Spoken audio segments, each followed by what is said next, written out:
Hello friends, പുതിയ വീഡിയോയിലേക്ക് എല്ലാവർക്കും സ്വാഗതം. എൻ്റെ നാട്ടിലെ ക്ഷേത്രത്തിലെ വിഷുപ്പടയണി ഉത്സവത്തിൻ്റെ ആദ്യ ദിവസത്തെ ചെറിയൊരു വീഡിയോ ആണ് നിങ്ങളുമായിട്ട് ഷെയർ ചെയ്യുന്നത്. മീനം 25-ാം തീയതി, അതായത് 2025 ഏപ്രിൽ 8-നാണ് ഇവിടുത്തെ ഉത്സവം തുടങ്ങുന്നത്. 6:30 ദീപാരാധനയ്ക്ക് ശേഷം കളമെഴുത്തും പാട്ടും എന്നൊരു ചടങ്ങുണ്ടായിരുന്നു. ആ സമയത്ത് ചെറിയ ഒരു ചാറ്റൽ മഴയൊക്കെ ഉണ്ടായിരുന്നു. താലപ്പൊലിയോടെയാണ് അതിൻ്റെ ചടങ്ങുകൾ ആരംഭിച്ചത്. ക്ഷേത്രത്തിന് പ്രദക്ഷിണം വെച്ചാണ് അകത്തേക്ക് പ്രവേശിച്ചത്. എനിക്കും താലപ്പൊലി എടുക്കാനുള്ള ഭാഗ്യം കിട്ടി. കളമെഴുത്തും പാട്ടും നടന്നത് ക്ഷേത്രത്തിനുള്ളിലുള്ള മണ്ഡപത്തിലായിരുന്നതുകൊണ്ട് അത് ഷൂട്ട് ചെയ്യാൻ കഴിഞ്ഞില്ല. അത് കാണേണ്ട കാഴ്ച തന്നെയാണ്. അമ്മയുടെ അപദാനങ്ങൾ പാടി സമർപ്പിക്കുന്ന ഒരു കാഴ്ച പണ്ടെങ്ങോ ചെറുപ്പത്തിലെവിടെയോ ഒരു തവണ കണ്ടത് ഓർമ്മയുണ്ട്. അത് ഈ ക്ഷേത്രത്തിലുമല്ല. നല്ലൊരു അനുഭവം തന്നെയായിരുന്നു. ഏകദേശം ഒരു 3/4 മണിക്കൂറോളം ആ ചടങ്ങ് തന്നെയായിരുന്നു. ദേവിയമ്മയെ നമ്മൾ നേരിൽ കാണുന്ന പോലത്തെ ഒരു അനുഭവമാണ് അവിടെ നമുക്ക് ഉണ്ടായത്. എഴുമറ്റൂർ പനമറ്റത്തുകാവ് ശ്രീ ഭദ്രകാളി ദേവി ക്ഷേത്രം വിഷുപ്പടയണി മഹോത്സവം 2025 ഏപ്രിൽ 8 ചൊവ്വാഴ്ച മീനം 25 ചൂട്ടുവയ്പ് എന്ന മഹനീയമായ ചടങ്ങോടെയാണ് ആരംഭിക്കുന്നത്. എല്ലാ ക്ഷേത്രങ്ങളിലും കൊടിയേറി ഉത്സവത്തിന് തുടക്കം കുറിക്കുമ്പോൾ ഞങ്ങളുടെ പനമറ്റത്തുകാവിൽ ചൂട്ടുവയ്പ് എന്ന മഹനീയ കർമ്മമാണ് നടക്കുന്നത്. ദേവീക്ഷേത്രങ്ങളിൽ നടത്തുന്ന പുരാതനമായൊരു ആചാരമാണ് പടയണി. സംഗീതം, നൃത്തം എന്നുവേണ്ട പല കലാരൂപങ്ങളുടെയും ഒരു സമന്വയമാണ് ഈ അനുഷ്ഠാന സ്വഭാവമുള്ള ഈ കലാരൂപം. കേരളത്തിൻ്റെ പ്രാചീനമായ സംസ്കാരത്തിൻ്റെ ഒരു പ്രതീകമെന്ന് തന്നെ പറയാം. കളമെഴുത്തും പാട്ടിനും ശേഷം ഇവിടെ ഭജനയുണ്ടായിരുന്നു. അതിനുശേഷം 9:30 മണിയോടെയാണ് അടുത്ത ചടങ്ങുകൾ ആരംഭിക്കുന്നത്.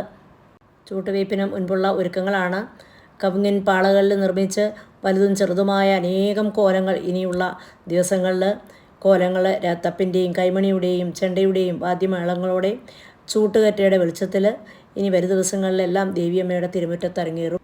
ക്ഷേത്രത്തിന് ഉള്ളിൽ നിന്നാണ് ചൂട്ടുകറ്റ കത്തിച്ച് പുറത്തേക്ക് കൊണ്ടുവരുന്നത്. 8-ാം തീയതി ആരംഭിക്കുന്ന ഉത്സവം 14-ാം തീയതി വിഷുനാളിലാണ് തീരുന്നത്.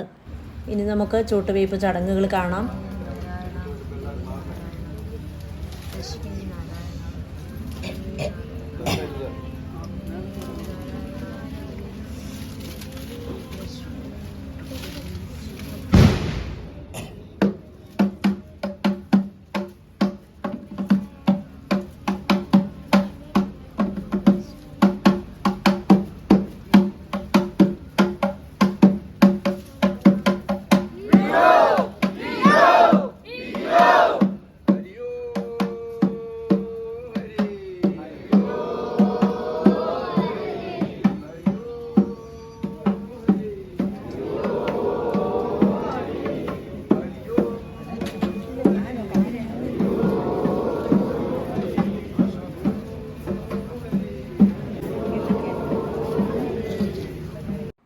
ഈ പ്രദക്ഷിണം നടക്കുകയാണ്. ഭദ്രകാളി ക്ഷേത്രത്തിലും കാവുകളിലുമാണ് പടയണി നടക്കുന്നത്. മധ്യ തിരുവിതാംകൂറിൽ പത്തനംതിട്ട, കോട്ടയം, കൊല്ലം, ആലപ്പുഴ ജില്ലകളിലാണ് പടയണി പ്രധാനമായിട്ടും കണ്ടുവരുന്നത്. പത്തനംതിട്ട ജില്ലയിൽ കടമ്മനിട്ട പടയണി ഗ്രാമമെന്നാണ് അറിയപ്പെടുന്നത് തന്നെ. പഠന പരിശീലന കേന്ദ്രങ്ങൾ കടമ്മനിട്ടയിൽ മാത്രമല്ല, ഞങ്ങളുടെ എഴുമറ്റൂരിലും സമീപ പ്രദേശമായ തടിയൂരിലും കുന്നന്താനത്തും കോട്ടാങ്കലിലും ഒക്കെയുണ്ട്.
കായൻകോലവും ഭൈരവിക്കോലവും യക്ഷിക്കോലം, അതുപോലെ പക്ഷിക്കോലം, മാടൻകോലം, മറുതക്കോലം, ഗണപതിക്കോലം, ശിവക്കോലം, ദേവതക്കോലം, കുതിരക്കോലം, കാഞ്ഞിരമാല, കുറത്തി, പരദേശി, അരക്കയക്ഷി, അന്തരയക്ഷി, നിണഭൈരവി, മംഗളഭൈരവി, ഇങ്ങനെ ധാരാളം കോലങ്ങൾ പടയണിക്കാലത്ത് ഉറഞ്ഞു തുള്ളും.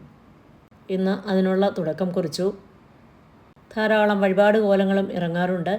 അമ്മയെ പ്രാർത്ഥിച്ച് ആഗ്രഹ സാഫല്യം നേടിക്കഴിഞ്ഞാൽ ആളുകൾ അമ്മയ്ക്ക് കോലം സമർപ്പിക്കുന്നു. ദൂരദേശങ്ങളിൽ നിന്ന് വരെ ആളുകൾ ഇവിടെ അവരുടെ മൂലക്ഷേത്രം അന്വേഷിച്ച് വന്ന് അമ്മയെ ഭജിക്കുന്നുണ്ട്, വഴിപാടുകൾ നടത്തിപ്പോകുന്നുണ്ട്. ഇനി വരും ദിവസങ്ങളിലെ പടയണി വിശേഷങ്ങളൊക്കെ ഞാൻ പങ്കുവയ്ക്കാം. നെക്സ്റ്റ് വീഡിയോയുമായി കാണും വരെ എല്ലാവർക്കും നമസ്കാരം.